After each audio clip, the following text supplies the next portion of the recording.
Welcome to History in a Year, America's first 250 years. Join us every single day as we journey from the Revolution of 1776 to the 250th anniversary of the United States. You can find every episode and join the discussion at pointedwords.com. I'm Stephen. And I'm Leah. It is March 5th. Welcome to episode 64. Yesterday, the Corps of Discovery said goodbye to their massive keelboat. They sent it back to Thomas Jefferson, packed with maps and a live prairie dog. It is now the spring of 1805. Lewis, Clark, Sacagawea, and about 30 men are pushing forward in smaller wooden canoes. They are leaving the map completely behind and heading straight for the Rocky Mountains. And almost immediately, they run into the true apex predator of the American West. The grizzly bear. The Native Americans had warned Lewis and Clark about the grizzly. But the Americans, with their cutting-edge rifles, were incredibly arrogant. Lewis actually wrote in his journal that the Native Americans were only afraid of the bears because they used bows and arrows. He thought American lead would easily take them down. He was very, very wrong. In early May, they encountered their first full-grown male grizzly. 6 men fired their rifles directly into the bear's chest and lungs. The bear didn't even flinch. It roared and charged them. The men had to drop their empty guns, sprint for the river, and literally jump off a 20-foot cliff into the water to escape. The bear followed them in, and it took a final shot to the head from a man standing on the shore to finally kill it. Lewis quickly changed his tune. He wrote that he would rather fight 2 Indians than 1 bear. From that day on, no one was allowed to walk alone on the shore. But the grizzly bears were nothing compared to the danger of the river itself. On May 14, 1805, the entire expedition was nearly destroyed in a matter of seconds. It happened in the White Pirogue. This was their most important boat. It held all of their scientific instruments, all of their medicine, the gunpowder, and most importantly, the irreplaceable journals where they were drawing the maps. If that boat sank, the mission was over. And the man steering that boat on this particular day was Sacagawea's husband, the French-Canadian trapper Toussaint Charbonneau. Charbonneau was a terrible sailor. Suddenly, a violent squall of wind hit the river. The sail caught the wind, and the boat violently tipped onto its side. Instead of steering into the wind to right the boat, Charbonneau completely panicked. He dropped the tiller, started screaming in French, and cried to God for mercy. The boat was filling with water. Packages of irreplaceable medicine and the journals were washing overboard. The navigator in the bow of the boat had to threaten to shoot Charbonneau in the head, just to get him to grab the tiller again. But while Charbonneau was having a meltdown, his teenage wife, Sacagawea, remained completely calm. With her baby strapped to her back, sitting in water up to her waist, Sacagawea reached out into the violent current and calmly grabbed every single package, journal, and instrument that floated past her. She saved the expedition. Lewis and Clark praised her immense fortitude in their journals, while essentially calling her husband a useless coward. The Corps survived the squall, but the river was about to throw its greatest obstacle at them.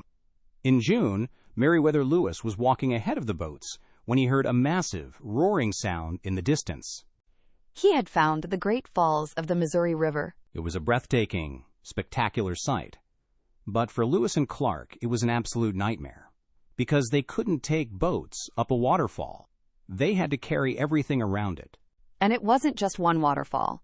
It was a series of 5 massive falls stretching over 18 miles. This begins the infamous portage around the Great Falls. It took them an agonizing month to travel 18 miles. They had to cut down cottonwood trees to make crude wooden wheels. They put the massive wooden canoes on these wheels and dragged them across the dry, cracked prairie. The heat was over 90 degrees.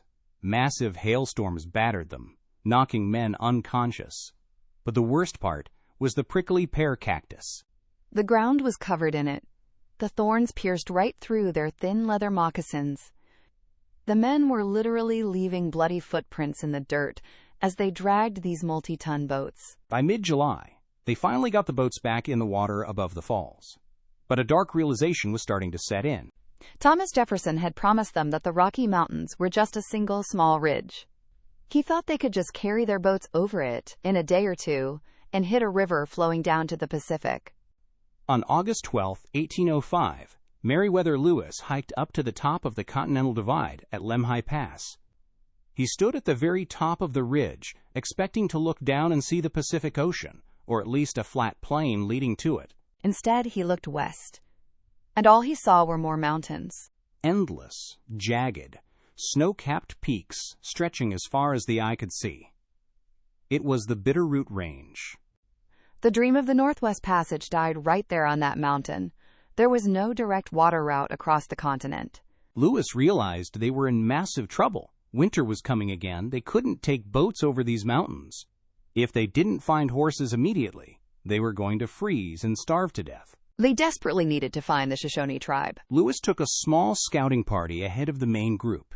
After days of searching, he finally stumbled upon a group of Shoshone warriors.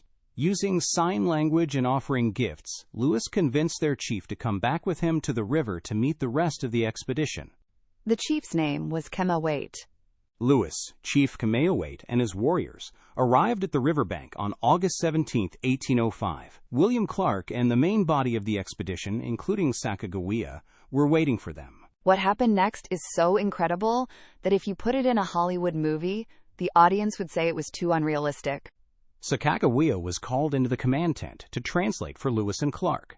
She sat down, looked across the fire at Chief Kemawate, and completely broke down in tears. She jumped up, ran across the tent, and threw her blanket over the chief's head, sobbing hysterically. Chief Kemawate was her brother. Remember, Sacagawea had been kidnapped by a raiding party when she was 12 years old. She had been taken hundreds of miles away. She hadn't seen her family in 5 years. And out of the millions of square miles of the American West, the exact Native American tribe that Lewis and Clark desperately needed help from happened to be led by her long-lost biological brother. It is one of the most stunning coincidences in recorded history. With the emotional reunion complete, the negotiations were incredibly easy. Chief Kemawate gave the Americans all the horses they needed. He provided them with a guide, an older man they nicknamed Old Toby, to show them the way through the mountains. But even with horses and a guide, the crossing of the Bitterroot Mountains would push the Corps of Discovery to the absolute brink of human endurance. Join us tomorrow for episode 65, Ocean in View. We follow the Corps through the freezing, starving nightmare of the Lolo Trail. We watch them resort to eating candles and their own pack horses just to survive. And finally, we stand with them on the shores of the Pacific Ocean as they achieve the impossible. I'm Leah. And I'm Steven. You can find every episode at pointedwords.com. And this is our story.